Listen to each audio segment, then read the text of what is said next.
Oke, salam dan salam sejahtera. Pencerahan saya, apa beza parti PAS dengan parti DAP? Kenapa saya buat pencerahan berkenaan dengan isu ini? Kerana tadi saya lihat statement yang dikeluarkan oleh pemimpin PAS yang berbunyi, PAS kena terus menentang kemungkaran yang ada dalam kerajaan. Sekalipun PAS hanya ada 18 suara sahaja. Sekalipun PAS dipersalahkan atas kemungkaran yang kerajaan buat, PAS tidak boleh keluar dari kerajaan sama sekali.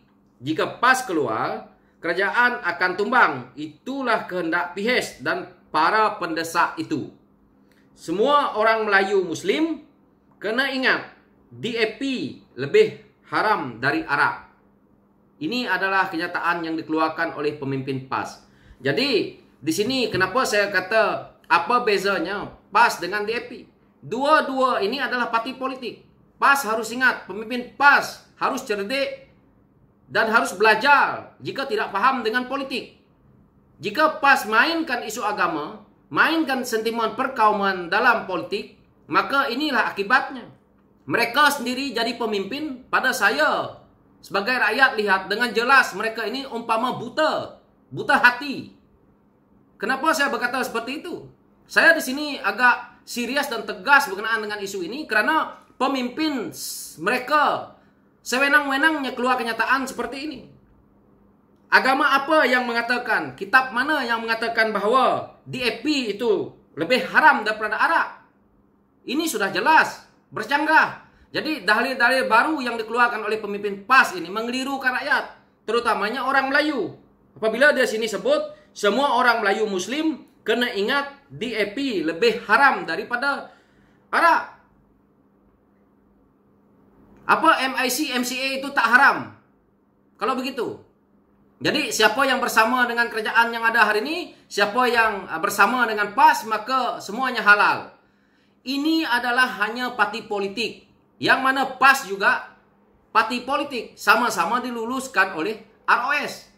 Jadi kalau kita ikut dalam apa yang telah berlaku politik negara kita ini, maka parti-parti yang telah diluluskan oleh ROS ini tidaklah parti haram. Kenapa nak mengharamkan parti orang?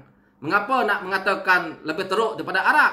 Ini adalah satu yang rakyat akan keliru. Jadi kenyataan-kenyataan yang dikeluarkan oleh pemimpin PAS seperti ini patut mereka tarik balik, ataupun pihak berkuasa harus selidik mereka-mereka ini kerana ini berunsur perkauman dan agama. Apabila kamu menyerang dengan kata-kata yang seperti ini. Ini adalah jelas. Jadi, sebagai orang politik, jika ustaz yang berkata seperti ini, rasa nak ke politik, main ideologi. Kerana PAS itu parti politik. PAS itu bukan parti yang ditubuhkan untuk memperjuangkan sesuatu perkara. PAS ini parti politik yang mana ikut lunas-lunas yang diluluskan oleh ROS. Tetapi PAS itu ramai orang-orang yang beragama mungkin, ataupun ustaz-ustaz mungkin di dalam itu. Jadi itulah sebabnya lebih kepada agama. Jadi jangan membuat rakyat keliru. DAP itu juga parti yang sama. Tapi kerana mungkin DAP itu ramainya kaum Cina, maka dikatakan DAP itu lebih haram daripada arak.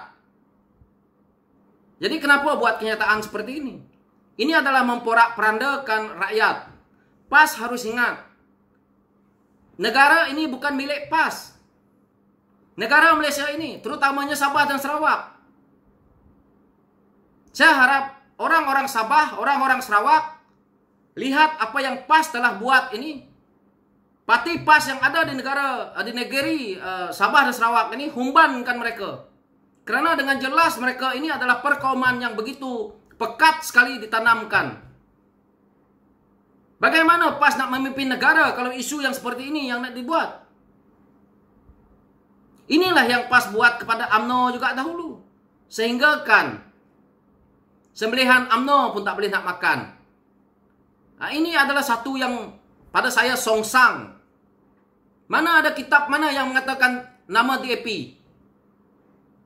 PAS tunjukkan kitab mana yang ada menunjukkan. kitab yang ada seluruh dunia ni, agama apa pun dalam dunia ni, yang ada sebut nama DAP itu lebih haram daripada arak. Kalau saya kata nanti tak maulah nak kata ni, tapi kurang cerdik.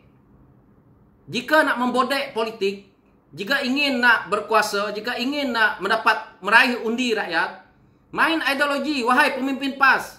Tidak perlu kita menghalal haramkan parti orang. Parti dah lulus ROS.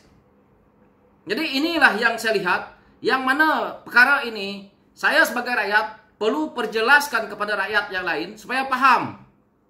Saya tidak berminat dengan isu-isu yang seperti ini. Saya tidak suka kerana saya nak keharmonian negara ini berbilang kaum. Dan rakyat yang ada di dalam negara ini dah faham agama apa yang menjadi tunggak kepada negara kita ini, mengikut perlembagaan kita. Jadi kenapa PAS nak main isu ini? Sedangkan PAS ada dalam kerajaan hari ini. Inilah parti yang tidak pernah berdiri atas kaki sendiri. Itulah yang kita lihat. Bertanding 160 kursi, menang 18 kursi. Masih lagi nak tunjuk kesombongan. Duit yang presiden kamu diceritakan, ambil daripada UMNO yang lalu, 90 juta. Jawab isu itu dulu. Suruh presiden PAS jawab. Betul ke tidak? Halal ke haram? Jadi ini yang patutnya. Isu arak ini timbul disebabkan oleh PAS. Kerana dulu PAS yang menjadi juara. Konon-kononnya nak mengharamkan, nak menutup kilang arak. Hari ini dah makan gaji 50.000 ke atas. Maka pemimpin PAS membisu.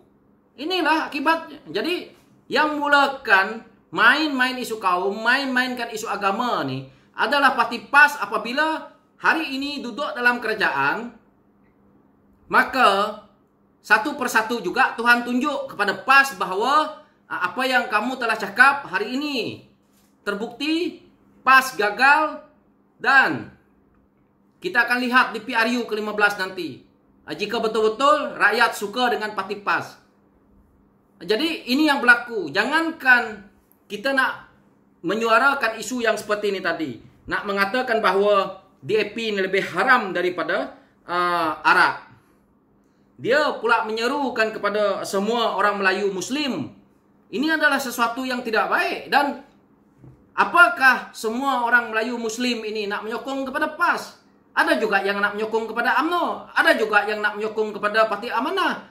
Ada juga yang nak menyokong kepada Parti PKR. Dan ada juga yang nak menyokong kepada DAP. Dan PAS harus ingat bahawa ada lagi negeri yang bersama menubuhkan kerajaan Malaysia ini bernama Sabah dan Sarawak.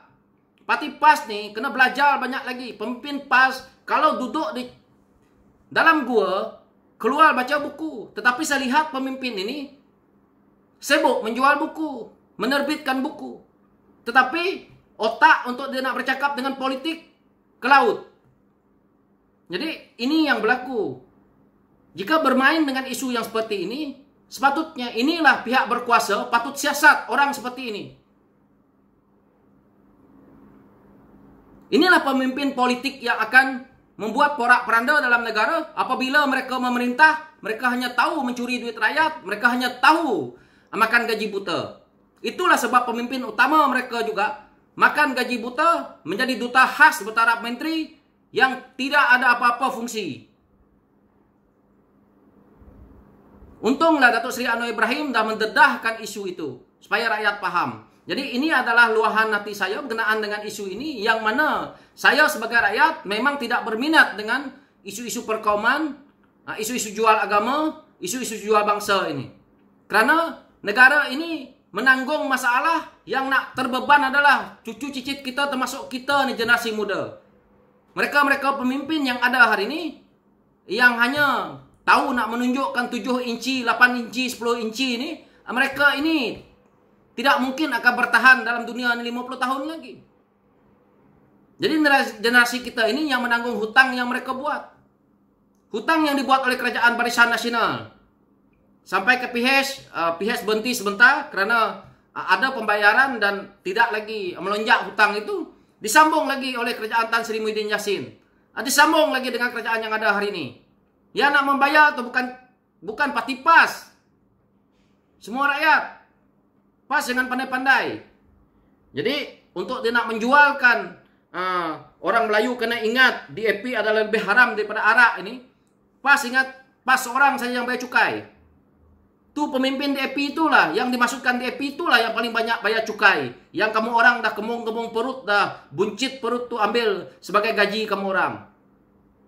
Berapa orang PAS jadi bisnesmen? Saya nak tanya. Pengikut PAS termasuk orang-orang PAS yang menjadi pemimpin tu, berapa ramai jadi peniaga, pembayar cukai. Sedangkan kita tengok Pandora Paper pun ramai yang melarikan cukai. Ada yang sanggup untuk buat laporan kepada SPRM. Jadi inilah yang kita lihat di negara kita ini. So itulah pencerahan saya dan semoga dia apa yang saya katakan ini bermanfaat dan kita renung-renungkan. Jika parti yang seperti inilah yang kita nak harapkan untuk kita membina negara kita ini, alamatnya ke laut lah, ke longkang negara kita ini akibat pemimpin-pemimpin yang bercakap kurang cerdik seperti ini. Hanya pentingkan tembolok sendiri bercakap seperti ini. So sekian, terima kasih.